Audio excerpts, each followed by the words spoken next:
Hey everyone, my name is Carolyn. I'm a certified aromatherapist and the owner of Folks Natural Living, a skincare and wellness business focused all around aromatherapy. So today I'm going to be talking about 4 different essential oils for anxiety. So today I'm going to be focusing on the chemistry portion of essential oils. So before I scare you off, it's not going to be too scary. So we're going to be talking about 2 chemical components that are present in a high percentage in these 4 essential oils, and that is why they have similar therapeutic properties. So the 2 chemical components that I'm going to be talking about today is linalool and linalool acetate. So I will not be talking about the chemical structure as well as the chemical families that these 2 chemical components are in. If you guys want to learn more about the chemistry behind it, then leave a comment down below and I would love to make that for you guys. But for now, let's go ahead and move on to the therapeutic properties of linalool and linalool acetate. So I'm going to be talking about the sedative effects of these chemical components with respect to their effect on the motility of mice through inhalation. So that basically just means that they tracked the movement of mice as the mice were inhaling this certain chemical component or essential oil. When mice have less movement, that means that a sedative act is happening. And then whenever they have more movement, it means that it is excitatory. So I'm looking right now at a chart in this book, and this book is Aromatherapy for Healthcare Professionals.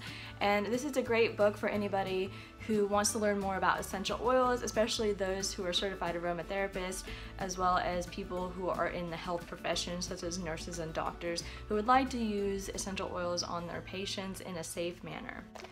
Okay, so linalool had a 73% decrease in motility of mice in 1 hour, whereas linalool acetate had 63.1% decrease in motility of mice. So this is a pretty big percentage that linalool and linalool acetate is having this effect on these mice. What's even more interesting is that lavender oil had 78.4% decrease in motility of mice after an hour. This brings me to my first essential oil, which most of you would probably guess is lavender essential oil for relieving anxiety. So we just looked at the sedative effects of linalool, linalool acetate, and lavender essential oil on the motility of mice. Now, how does that relate to anxiety? How would a sedative effect help anxiety? Well, let's look at that. What is anxiety? Anxiety is characterized by a fast heartbeat, rapid breathing, sweating, and an overall central nervous system alert. So those sedative effects come in and work on not only your mind but your body so that they can relieve some of the anxiety symptoms. So lavender essential oils, 2 main components are linalool and linalool acetate. In lavender essential oil, linalool acetate is present at 45 to 50% and linalool is present at 25 to 30% of this essential oil. So these 2 chemical components really work in a synergy together to give a really good sedative effect and anxiety relieving effect. So synergy just means that the chemical components are working together to have a greater effect than they would on just their own. And we saw that in the motility of mice because linalool and linalool acetate on their own had a less percentage effect than lavender essential oil did. So now I'm going to be reading a portion of another book, and this book is Cosmeceuticals and Cosmetic Ingredients. And this is great if you are interested in cosmetics, learning more about them just as a consumer, or also wanting to make your own cosmetics. This book is invaluable and has so much research. But now we're going to focus on lavender because there is a lavender section in this book. Alright, we're going to be reading one study that was done in 2011. It showed that blended essential oils of lavender and bergamot topically applied to 40 healthy volunteers synergistically interacted to impart a relaxing effect. Specifically, the formulation applied to abdomen yielded significant reductions in pulse rate, as well as systolic and diastolic blood pressure, as compared to those taking placebo, revealing diminished autonomic arousal in the treatment group. A comparative reduction in subjective behavior arousal was also noted between the groups. The authors suggest that the lavender bergamot blend may be suitable in clinical setting for treating anxiety and depression. So in that study, we saw that the topical application of lavender and bergamot to the abdomen was helpful in relieving anxiety and depression. And that takes us to our second essential oil that is good for anxiety, and that is going to be bergamot. And let's talk about why bergamot is so good for anxiety and why it works synergistically with lavender. And that is because of the two chemical components, linalol and linalool acetate. So let's look at what percentage they are at in bergamot. So bergamot is a citrus oil, and it's comprised mostly of D-limonene, which all citrus oils are going to have a very high percentage of D-limonene.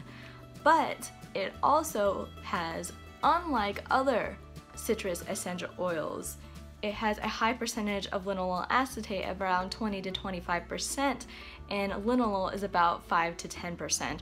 So unlike other citrus oils, bergamot is really good at being a relaxing essential oil, especially uplifting as well, because you're getting the uplifting effects of the citrus, but also calming effects of the linalool and linalool acetate. It is important to note that bergamot is phototoxic, and if you don't know what phototoxic means, I'll leave a card up in the top corner that links you to a video all about phototoxicity in essential oils so that you can be prepared to use them safely. So if you don't like the smell of lavender and you don't want to use bergamot topically because it's phototoxic, that brings us to our third essential oil, which is clary sage. And clary sage can be used as a replacement for lavender, or you can use it in synergy with lavender or bergamot as well. Although clary sage's two main chemical components are linalool and linalool acetate, it has more of a herbaceous notes to it rather than the more floral intense aromas of lavender. So linalool acetate is present in clary sage at about 50 to 55%. Whereas linalool is present about 25 to 30%.